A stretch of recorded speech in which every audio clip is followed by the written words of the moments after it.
যুবকের লাশের খবর নাই। আল্লাহর কোরআন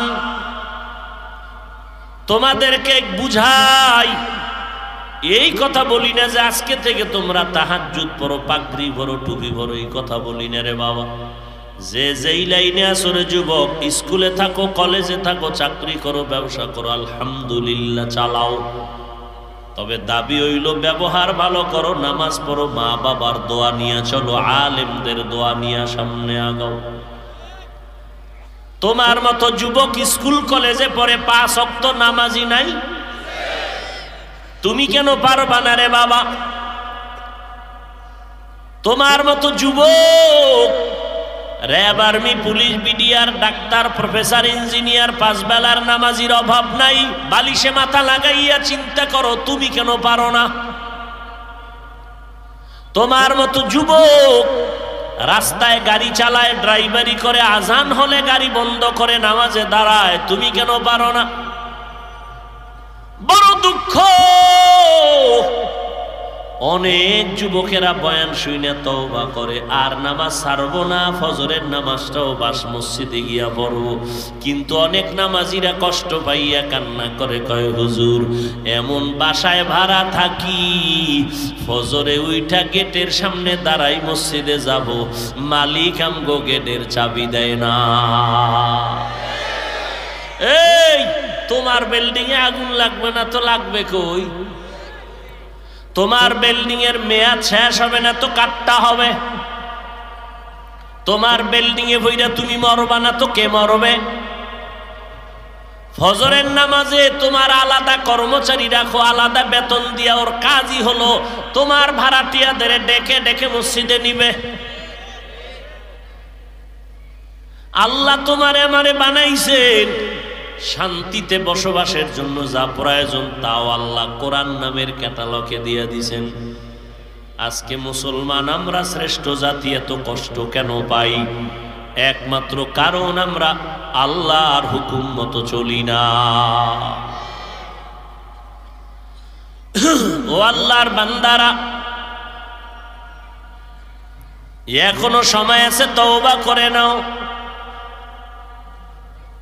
স্কুলে পড়ো, কলেজে পড়ো, 5 বেলার নামাজ পড়ো, আল্লাহর কাছে পেছনের গুনাহ থেকে তওবা করো।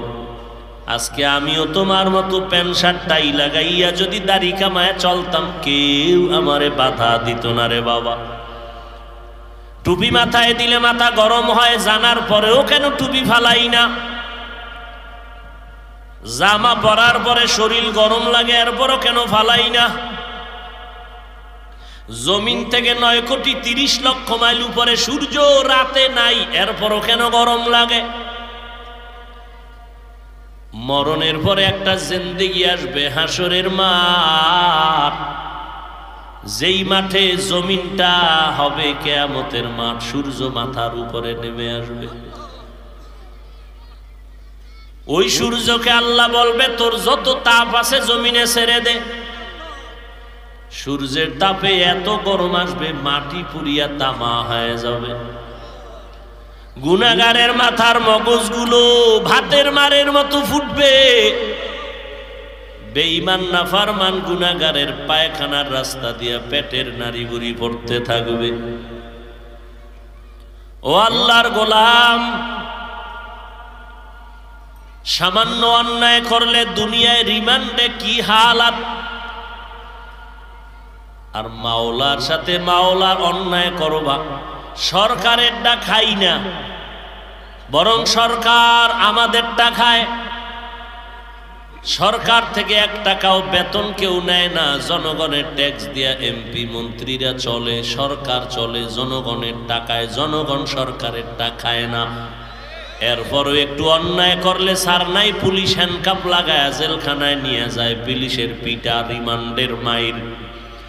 আর তুমি যেই মালিকের গোলাম, ওই আল্লাহর পানি না দিলে তোমার উপায় নাই। ওই আল্লাহ যদি আলো বন্ধ করে দেয় তোমার আমার উপায় নাই। বাতাস বন্ধ করে দিলে তোমার আমার উপায় নাই। ওই আল্লাহর দেওয়া পানি, ওই আল্লাহর দেওয়া বাতাস, ওই আল্লাহর দেওয়া সূর্যের আলো, চাঁদের আলো, জমিনের ফসল, গাছের ফল, পানির মাছ, সব আমার আল্লাহর দেওয়া। খাওয়ার পর একবারও তুমি আল্লাহর হুকুম যদি না মানো, গাদ্দারি করো, আমার আল্লাহ কয় তোরেও আমি 1 সেকেন্ডের জন্য ছাড়ব না। হাসরের ময়দানে যেদিন আসবি আমি আল্লাহ সেদিন ইনসাফের বিচার লাগায় দিব। এরে বান্দা, যত বাহাদুরি করো হাসরের ময়দানে আল্লাহ পাক ইনসাফের বিচার করবেন। নবী বলেন এমন বিকট এক মুহূর্ত হবে, এমন পরিস্থিতি যে সব নবীরা যাদের কোনো গুনাই নাই তারাও কান্না শুরু করবে, উম্মতের কথা ভুলিয়া যাবে, নিজেরে বাঁচানোর জন্য কাঁদবে, আল্লাহ আমারে বাঁচাও, সূর্যের গরম সহ্য করা যাবে না। ওদিকে জাহান্নামের আওয়াজ, জাহান্নামের আগুন, জাহান্নামের আওয়াজে হাসরের ময়দানটা থরথর করে কেঁপে উঠবে। নবীরা পর্যন্ত কাঁদবেন। ও আল্লাহর বান্দারা, ও যুবকেরা, ১৫০০ বছরের উপরে আজও পর্যন্ত কোরআনে কোনো ভুল বের করতে পারে নাই। বলো বাবা, ওই কোরআন যদি সত্য হয়, কোরআনের ভিতরে যত বয়ান আছে তাও সত্য। ওই কোরআনে জান্নাত জাহান্নামের বয়ান আসেনি? এই মিছা কথা কইস না। কোরআন শরীফে জান্নাত জাহান্নামের বয়ান আছে। কে জান্নাতে যাবে কে জাহান্নামে যাবে তাও আল্লাহ বলেছেন। জান্নাতটা কেমন আরামের ঘর, জাহান্নামটা কেমন ভয়ঙ্কর, আল্লাহ তাও বয়ান করেছেন। জান্নাতিন তাজরি মিন তাহতিহাল আনহার খালিদিনা ফিহা আবাদা। জান্নাত এমন শান্তির জায়গা, যারে আমার আল্লাহ ছোট একটা জান্নাত দিবে, 10টা দুনিয়ার সমান জান্নাত পেয়ে যাবে। এই 10 দুনিয়ার সমান জান্নাত পাইও আফসোস করবে, ভিআইপিটা পাইলাম না কেন। এমন আরামের ঘর।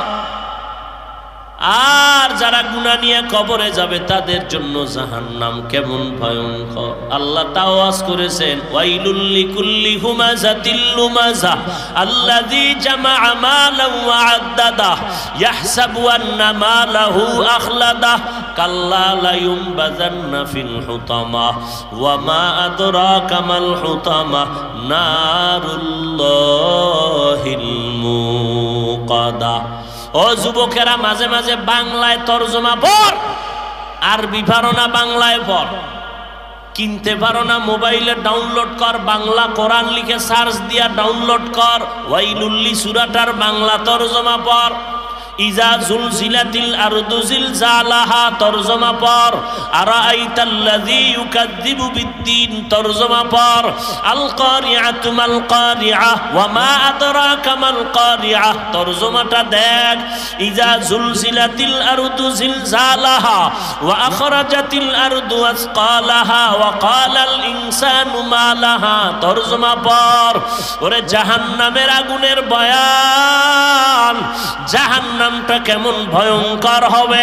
দুনিয়ার সূর্যের গরম সইতে পারো না রে যুবক, এই সূর্য যখন নিচে নেমে আসবে গরম কেমন করে সহ্য করবি। একটা মশার কামড় সইতে পারো না, গুনাহ নিয়ে কবরে গেলে 2 পার্শ্বের মাটির চাপ কেমনে সহ্য করবা। এরে নবীর উম্মতের দল, আজও চ্যালেঞ্জ দিয়ে রাখলাম, এখনো যদি কোনো পণ্ডিত দাঁড়াইয়া কোরআন শরীফের একটা ভুল বের করতে পারো, এখন আমি জামা কাপড় আগুন দিয়া প্যান্ট শার্টটাই পরে দাড়ি কেটে ফেলবো, দেখা।